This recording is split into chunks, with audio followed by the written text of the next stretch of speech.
నమస్తే, welcome to Avani news network.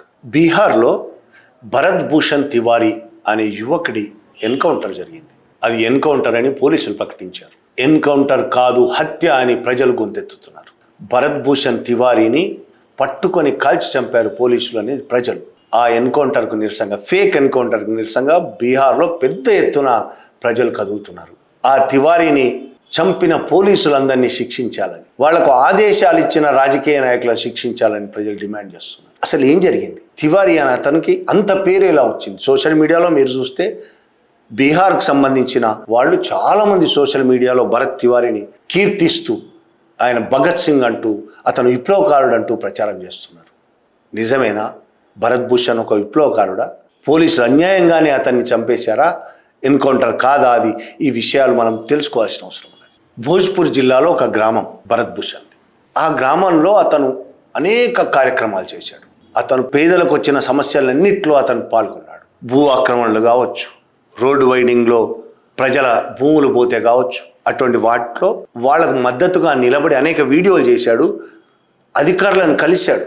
జరుగుతున్న అన్యాయాలను ఆపాలంటూ అధికారులను కలిశాడు. ఆయన ప్రతి వీడియో ప్రజల కోసమే చేశాడు అనేది మనకు కనబడుతుంది. ఆయన ఫేస్బుక్లోకి పోతే, లేదు సోషల్ మీడియాలో ఒకసారి చూస్తే వీడియోలో అనేక వీడియోలు చేశాడు. ఆయన ప్రజల సమస్యల మీద చేశాడు. ఒకటి రెండుగా చాలా చేశాడు.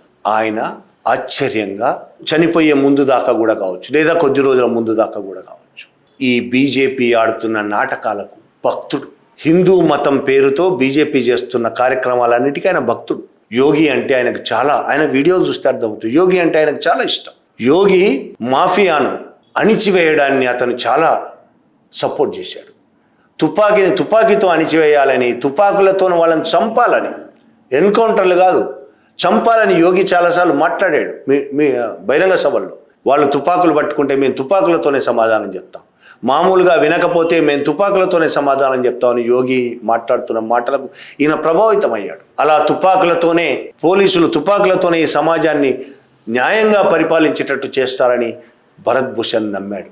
బాగేశ్వర్ బాబా మీకు తెలిసే ఉంటుంది చాలామందికి. ధీరేంద్ర శాస్త్రి బాగేశ్వర్ బాబా అంటే ఆయనకి చాలా భక్తి.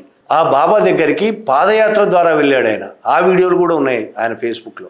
ఆయన హిందూ మతం అంటే ఆయనకి చాలా ప్రేమ, ఆయన భక్తుడు. అలాంటి వాడు ఎందుకు ఈ విధంగా మారాల్సి వచ్చింది? ఆయన వీడియోలు చూస్తే ఒక్కొక్కటి మనకు అర్థమవుతుంది. ఆయన ఏ పార్టీని అయితే ప్రేమించాడో, ఏ పార్టీ అయితే ఆదర్శం అనుకున్నాడో, యోగి లాంటి వాళ్ళని ఆదర్శం అనుకున్నాడో, వాళ్ళనే ధిక్కరించాడు, వాళ్ళనే వ్యతిరేకించాడు. మతంకి సంబంధించి మాట్లాడుతున్న మాటలు చాలామందికి ఈ విధంగా ఆకర్షితులవుతారు చాలామంది యూత్ ఈజీగా. కానీ అసలు సమస్యల దగ్గరికి వచ్చే వరకు, భారతదేశంలో ఉన్న నిజమైన సమస్యలు అక్కడికి వచ్చేసరికి వీళ్ళకి అర్థమవుతుంది, వాళ్ళు రాజకీయాల కోసం మతాన్ని ఉపయోగిస్తున్నారు తప్ప ఈ సమస్యలు ఏవి వాళ్ళు పరిష్కరించాలని కోరిక కూడా వాళ్ళకు లేదు అనేది వాళ్ళకి అర్థమవుతుంది. అట్టనే భరత్ భూషణ్ కూడా అర్థమైంది. భరత్ భూషణ్ ఊళ్ళో సమస్యల కోసం చాలాసార్లు మాట్లాడాడు, ఎవ్వరూ పట్టించుకోలేదు. ఆయన తుపాకీ పట్టుకొని కూడా వీడియో తీశాడు. చివరి రోజుల్లో ఈ సమస్యలు పరిష్కరించకపోతే, అవినీతి గురించి మాట్లాడాను, అవినీతిని నాశనం చేయకపోతే, నేను చెప్తున్న ఈ సమస్యలన్నీ పరిష్కరించకపోతే ఒక అధికారిని ఎవరినో పేరు చెప్పి ఎన్కౌంటర్ చేస్తానని ప్రకటించాడు. నేను విప్లవకారుడిగా మాట్లాడుతున్నాను, ఈ భారతదేశంలో ప్రజలు బాగుపడాలంటే ఈ అవినీతిని సర్వనాశనం చేయాలి, అవినీతి నిర్మూలించాలని మాట్లాడాడు. అట్లా చాలా వీడియోలు ఉన్నాయి. ఆ తర్వాత ఆయన తుపాకీ పట్టుకోవడంతో పోలీసులు వచ్చారు ఆయన ఇంటికి. ఆ వీడియోలు కూడా ఆయన పోస్ట్ చేశారు. ఆయనతో మాట్లాడారు, ఆయన మాట్లాడాడు, ఆయనను బెదిరించారు, ఆయన కూడా ధీటుగా జవాబు చెప్పాడు. ఆ తర్వాత కూర్చొని చాలా తాపిగా మాట్లాడాడు పోలీసులతో, తుపాకీ చేతిలో పట్టుకొని. ఆ తర్వాత పోలీసులు వెళ్ళిపోయారు. ఆ రాత్రి పోలీసులు ఈయన ఇంటి చుట్టూ పోలీసుల నిఘా పెట్టారు. పోలీసులు జీపులు వేసుకొని తిరిగారు, జీపులతో ఉన్నారు. ఆ వీడియో కూడా పెట్టాడు ఈయన మిద్దె ఎక్కి, మేడ ఎక్కి పోలీసులతో, మీరు ఇక్కడ ఎందుకున్నారు, ఏం చేయగలుగుతారు నన్ను అని సవాల్ విసిరి మాట్లాడాడు. ఆ నెక్స్ట్ డే మళ్ళీ పోలీసులు వచ్చారు. ఈయన బయటికి వచ్చాడు, పోలీసులు ఈయన ఎదురెదురుగా నిలబడ్డారు. అప్పుడు జరిగిన వాగ్వివాదం మొత్తం వీడియోలో ఆయన షూట్ చేశాడు. నేను లొంగిపోతాను, నేను చెప్తున్న డిమాండ్లను పరిష్కారం అవుతే, ఆయన ఏం డిమాండ్లు పెట్టాడు? ఆయన పర్సనల్ డిమాండ్ ఒక్కటి పెట్టలేదు.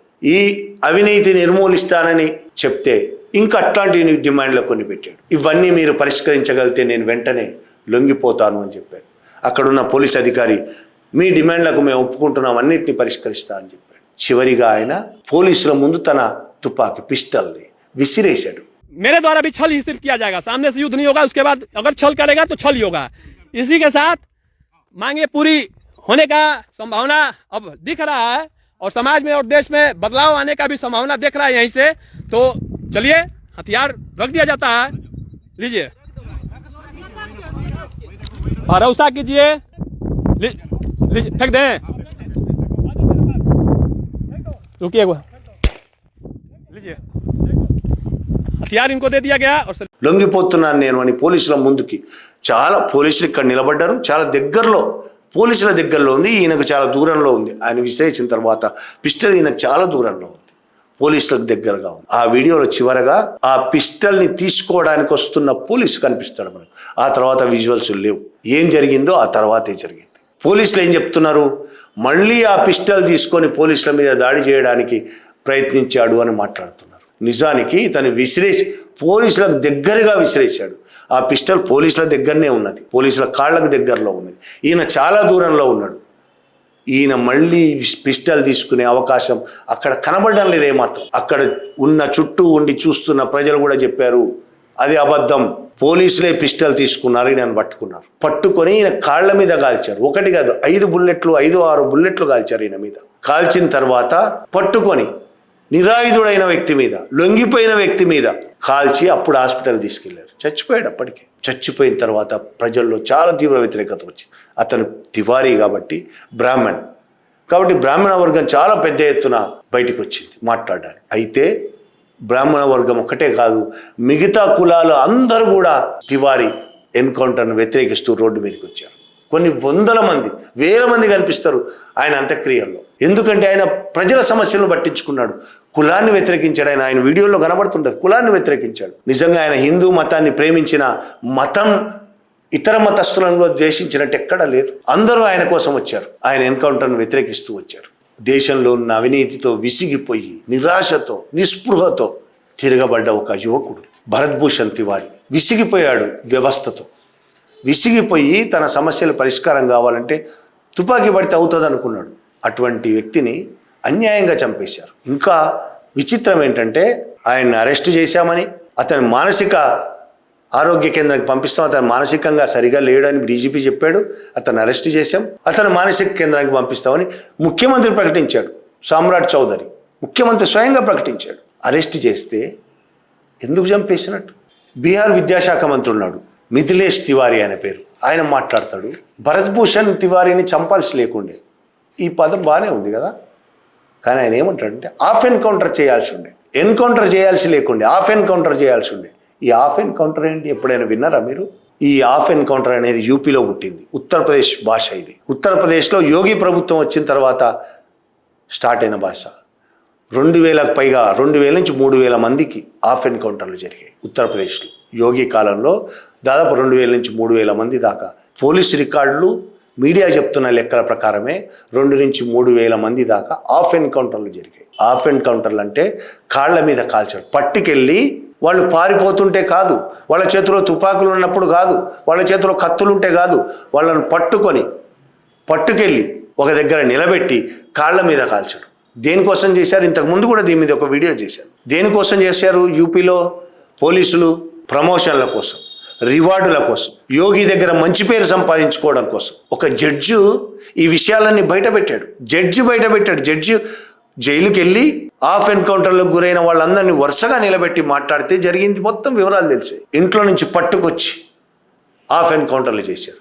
ఇక ఎన్కౌంటర్లు కూడా దాదాపు 250 నుంచి 300 మందిని చంపేశారు కూడా. ఎన్కౌంటర్లను పట్టుకొచ్చి చంపేసినాయి అన్నీ. దాదాపు ఎక్కడ నిజమైన ఎన్కౌంటర్లు కాదు, అన్నీ ఈ విధమైనవి.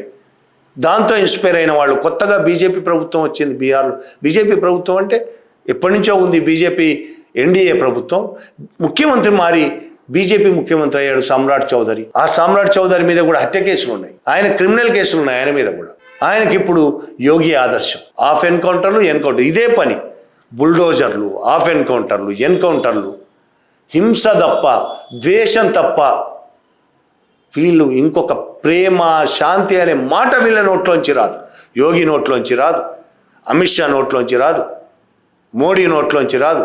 ఇప్పుడు సామ్రాట్ చౌదరి మధ్యప్రదేశ్ ముఖ్యమంత్రి. ఎవరైనా చూడండి ముఖ్యమంత్రులు, అస్సాం ముఖ్యమంత్రి, ద్వేషం, విద్వేషం, హింస, దాడి, ఇవి తప్ప ఇంకోటి మాట్లాడరు. శాంతి అనేది తెలియదు వాళ్ళకి. అట్లా ఇప్పుడు బీహార్లో యోగిని ఆదర్శంగా తీసుకొని హాఫ్ ఎన్కౌంటర్లు ఈ విద్యాశాఖ మంత్రి మాట్లాడే మాటలు చూస్తే హాఫ్ ఎన్కౌంటర్ చేయాల్సిందే, ఎన్కౌంటర్ చేయాల్సి లేకుండే. అంటే ఏంది?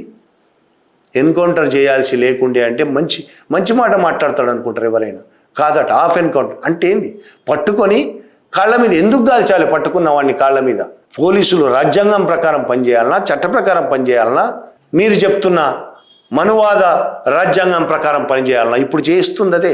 మనువు చెప్పాడు, శూద్రులు చిన్న నేరం చేసినా ఎట్లాంటి శిక్షలు విధించాలి, అగ్రవర్ణాలు నేరం చేస్తే శిక్షలు ఉండవు, చిన్న చిన్న శిక్షలు మాత్రమే. శూద్రులు నేరాలు చేస్తే చాలా పెద్ద పెద్ద శిక్షలు. ఇప్పుడు అదే జరుగుతుంది. హాఫ్ ఎన్కౌంటర్లు, బుల్డోజర్లు, శూద్రుల మీద దాడులు, మైనార్టీల మీద దాడులు. ఇంకొక వైపు ఎన్కౌంటర్లను ప్రజలు చట్టబద్ధం చేయడం, ఇది ఒక విషాదకరమైన విషయం. ప్రజలే చట్టబద్ధం చేయడం. ఇవాళ అక్కడ తివారీ కాబట్టి, పేరు వెనక తివారీ ఉన్నది కాబట్టి అక్కడ సమాజం అంతా కదిలింది. బీహార్లో అగ్రవర్ణాలు కదిలితే దాదాపు మిగతా వాళ్ళు కదులుతారు. అక్కడ తివారీ గొప్పవాడు కూడా కాబట్టి, మంచివాడు కూడా కాబట్టి, ప్రజల సమస్యలు పట్టించుకున్నవాడు కూడా కాబట్టి మిగతా ప్రజలంతా కదిలారు. ఓకే, అతనికి క్రిమినల్ బ్యాక్గ్రౌండ్ లేదు కాబట్టి అతన్ని ఎన్కౌంటర్ చేయడం తప్పు అని మాట్లాడుతున్నారు. క్రిమినల్ బ్యాక్గ్రౌండ్ ఉంటే చంపేయొచ్చా? కేసులుంటే చంపేయొచ్చా? చట్ట ప్రకారం కోర్టులో ఉరిశిక్ష వేసి చంపేయొచ్చు. అది మన చట్టం చెప్తున్నది. అలా కాకుండా ఆంధ్రప్రదేశ్లో సాయి కృష్ణ లాకప్ డెత్, ఇప్పటివరకు డెత్ అనేది తేలలేదు. కానీ మాయం చేశారు, కాల్ చేశారు, క్లియర్గా శ్మశానంలో గాలి చేశారు, గుర్తు తెలియని శవం అంటూ గాలి చేశారు, హింసలు పెట్టి చంపేసి. దాని బాధ్యుడిగా సిఐ నాగరాజుని అరెస్టు చేస్తే కొంతమంది వ్యతిరేకిస్తున్నారు. నాగరాజుకు మద్దతుగా, నాగరాజు వచ్చాకే శాంతి భద్రతలు సక్రమంగా ఉన్నాయని నాగరాజుకు మద్దతుగా ఊరేగింపులు తీస్తున్నారు. ఎంత దుర్మార్గమైన విషయం. ఆయన హత్య చేశాడు నాగరాజు. సాయికృష్ణ హత్య చేసినప్పుడు నువ్వు శిక్షించావు. సాయికృష్ణ హత్య చేసినప్పుడు, లేకపోతే క్రైమ్ చేసినప్పుడు, ఇతర నేరాలు చేసినప్పుడు చట్టం శిక్షించింది అతన్ని పట్టుకొని అరెస్ట్ చేసి జైల్లో పెట్టింది. కోర్టు అతని మీద విచారణ జరుపుతున్నది. కోర్టు అతన్ని శిక్షిస్తుంది. మరి నాగరాజు హత్య చేశాడు కదా, నాగరాజు కోర్టు కాదు కదా, నాగరాజు హత్య చేశాడు. మరి అతనికి శిక్ష వేయొద్దా? సాయికృష్ణ హత్య చేసినప్పుడు శిక్ష వేసి, నాగరాజు హత్య చేసినప్పుడు శిక్ష వేయొద్దు అనే మాటల్లో అర్థం ఏమైనా ఉన్నదా? పోలీసులు ఉన్నది చట్టాన్ని కాపాడడానికా, హత్యలు చేయడానికా? ఎన్కౌంటర్లను సమర్థిస్తూ ఇక్కడ దిశ రేప్ అండ్ మర్డర్ కేసులో ప్రజలు చాలామంది ఊరేగింపులు తీశారు. పోలీసులు అతన్ని ఎన్కౌంటర్లో చంపేయాలి. అసలు ఎన్కౌంటర్ అంటే ఏంది? ఎదురు కాల్పులే కదా, ఎదురు దాడే కదా. వాళ్ళు ఎదురు దాడి చేస్తే ఆత్మరక్షణ కోసం వీళ్ళు కాల్చడమో దాడి చేయడము, ఇదే కదా ఎన్కౌంటర్ అంటే అర్థం. అది పూర్తిగా మారిపోయింది. సమాజమే దాన్ని చట్టబద్ధం చేస్తున్నది. ఎంత ప్రమాదకరం అంటే, తివారీ మంచివాడు, ప్రజల కోసం పనిచేశాడు కాబట్టి అతన్ని చంపొద్దు, ఇతని మీద కేసులున్నాయి, ఇతని క్రిమినల్ కాబట్టి ఇతన్ని చంపొచ్చు. ఇది చట్టం కాదు, ఇది రాజ్యాంగ వ్యతిరేకం. మన దేశంలో పరిపాలన రాజ్యాంగం ప్రకారం జరగాలి, చట్ట ప్రకారం జరగాలి కదా. వాళ్ళే కేసు పెట్టి, వాళ్ళే విచారణ జరిపి, వాళ్ళే శిక్ష వేయడం అనేది పోలీసులు చేస్తే ఇక కోర్టులు ఎందుకు? మూసేసుకోవచ్చు. రాజ్యాంగం ఎందుకు? రద్దు చేసుకోవచ్చు. చట్టాలన్నింటినీ, పేపర్లో ఉన్న చట్టాలన్నింటినీ చింపిపడేయండి, చట్టాలు రద్దు చేసి పడేయండి. పోలీసులకు అన్ని అధికారాలు ఇచ్చేయండి. పరిపాలించే అధికారాలు, చంపే అధికారం, శిక్షించే అధికారం, తీర్పులు చెప్పే అధికారం పోలీసులే అన్ని చేసేయండి. ఇంకెందుకు ఈ సమాజం? సాయికృష్ణను కాల్చి చంపితే కూడా అందరూ కాకపోవచ్చు, ఇవాళ కొంతమంది ఆనందిస్తున్నారు. సిఐ నాగరాజు చేసిన పని మంచిదని చెప్తున్నారు. తివారీని చంపితే చెడు, మిగతా వాళ్ళని చంపితే మంచి ఎట్లయింది? తివారీని చంపడము తప్పే, ఇంకో అబ్దుల్ను చంపడము తప్పే, ఇంకో సాయికృష్ణను చంపడము తప్పే. ఎవరినైనా పోలీసులు చంపడం తప్పు. ఎన్కౌంటర్ పేరుతో ఫేక్ ఎన్కౌంటర్లో పోలీసులు చంపడం తప్పు. అనేక మంది నక్సలైట్లను అట్లే చంపారు, మాయం చేశారు. కొంతమందిని కనబడకుండా సాయికృష్ణన్ మాయం చేసినట్టే కొన్ని వందల వేల మంది నక్సలైట్లను ఈ విధంగానే అన్యాయంగా చంపారు. పట్టుకెళ్ళి చెట్లకు కట్టేసి చంపారు. బీహార్లో సామ్రాట్ చౌదరి ముఖ్యమంత్రి 2 నెలలు అయింది. ముందే చెప్పాం కదా, ఆయనకు యోగి ఆదర్శం అని. ఈ 2 నెలల్లో 9 ఎన్కౌంటర్లు జరిగాయి అక్కడ. అంతకుముందు జరగనివి ఇప్పుడు ఎందుకు జరిగాయి అంటే, పోలీసులు ఇవి స్వయంగా చేసినవి కాదు. ఎక్కడ జరిగినా, నాగరాజ్ చేసిందైనా, ఇక్కడ దిశ సందర్భంలో ఎన్కౌంటర్లు 3 చంపడమైనా, వరంగల్లో 2 పిల్లలను చంపడమైనా, ఇంకెవరైనా ఎన్కౌంటర్లు అయినా సరే, చాలామంది ముస్లింలను చంపేశారు ఎన్కౌంటర్ల పేరుతో. ఎవరిని చంపినా సరే ఇవన్నీ పోలీసులు స్వయంగా నిర్ణయాలు తీసుకొని చేసేవి కాదు.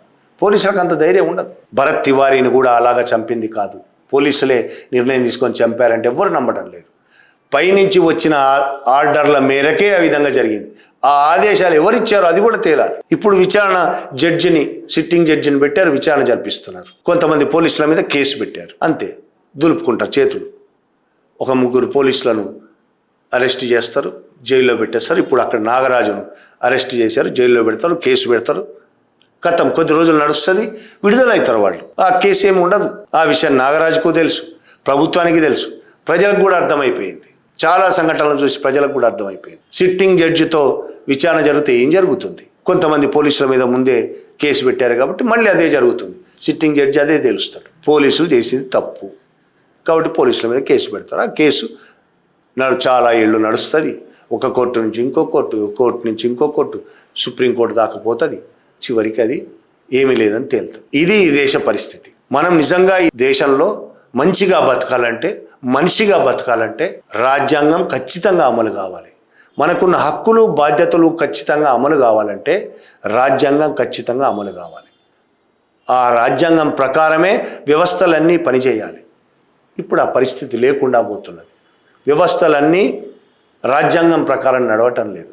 వ్యవస్థలు మొత్తం బీజేపీ, ఆర్ఎస్ఎస్ వాళ్ళ సొంత రాజ్యాంగం ప్రకారం నడుస్తున్నది. వాళ్ళ రాజ్యాంగమేమో మనుధర్మశాస్త్రం. ఆ మనుధర్మశాస్త్రమే ఇప్పుడు వ్యవస్థని నడిపిస్తున్నది. అందుకే అందరినీ చంపేస్తుంది. తివారీ బ్రాహ్మణుడు అయినా సరే శూద్రుల కోసం పనిచేశాడు కాబట్టి తివారిని కూడా చంపుతుంది. మనుధర్మశాస్త్రం అది. మనుధర్మశాస్త్రం అగ్రవర్ణాల రాజకీయాలను వ్యతిరేకించిన వాళ్ళందరినీ చంపుతుంది. వాళ్ళు అగ్రవర్ణాల్లో పుట్టిన వాళ్ళైనా సరే వాళ్ళని కూడా చంపుతుంది. ఇది ఈ దేశంలో ప్రస్తుతం ఉన్న పరిస్థితి. Thank you very much.